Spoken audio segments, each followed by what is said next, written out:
Today, we dive deep into the fascinating evolution of engine regulations in Formula One, an epic journey that reflects the sport's perpetual chase for performance, safety, efficiency, and relevance. Since the very earliest days of Formula One after World War II, regulations have shaped not only the engines but the entire nature of competition.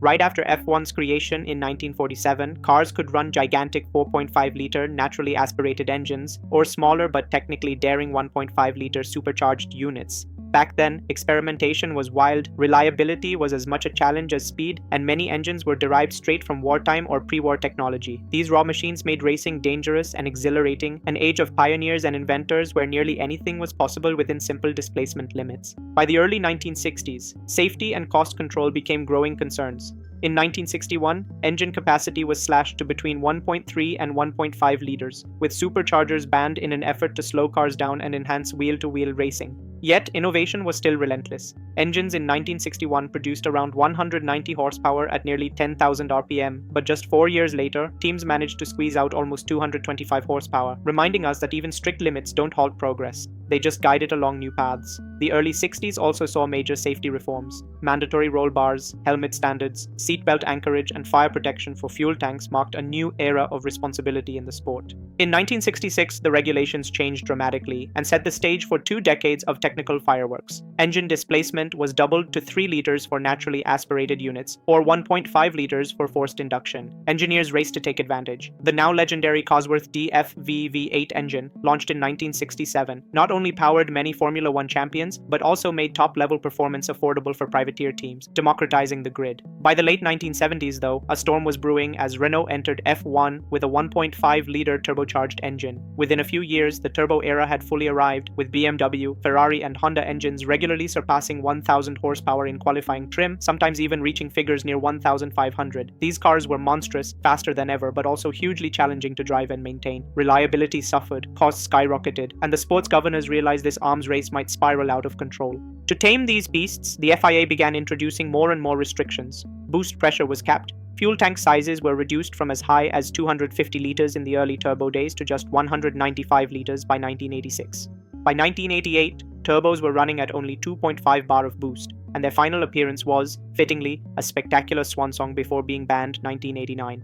In their place, 3.5-liter naturally aspirated engines returned, and a new generation of V8s, V10s, and even V12s filled the paddock with diverse engine sounds.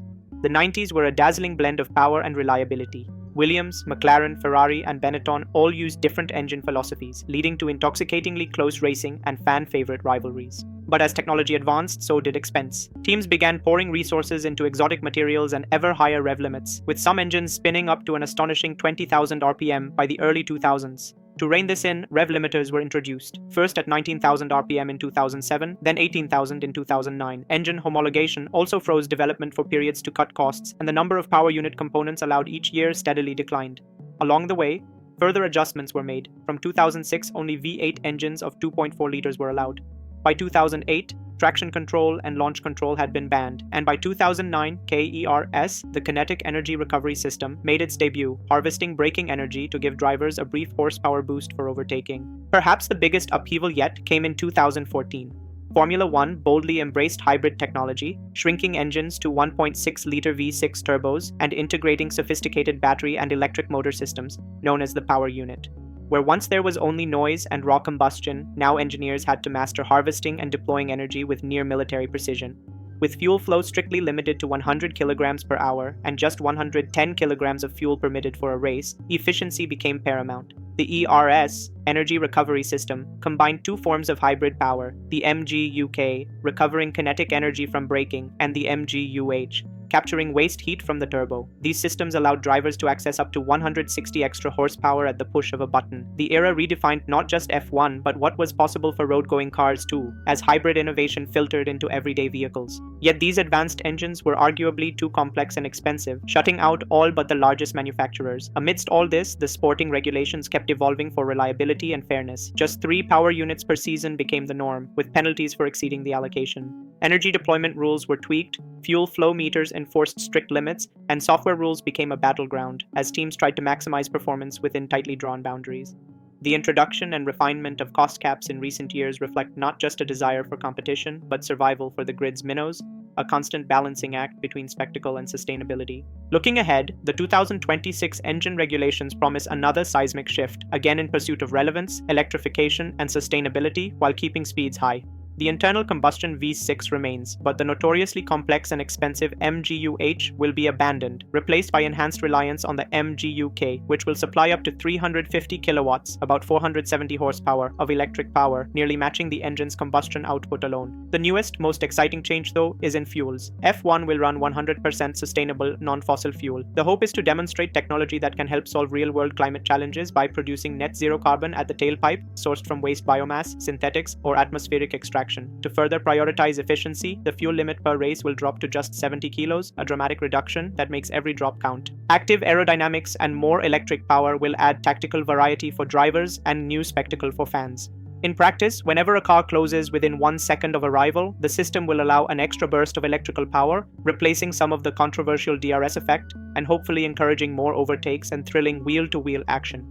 Safety will be further enhanced through strengthened structures, while competition remains as hot as ever, with at least 6 manufacturers, perhaps the most for decades, lining up to supply engines, enticing both established names and newcomers alike.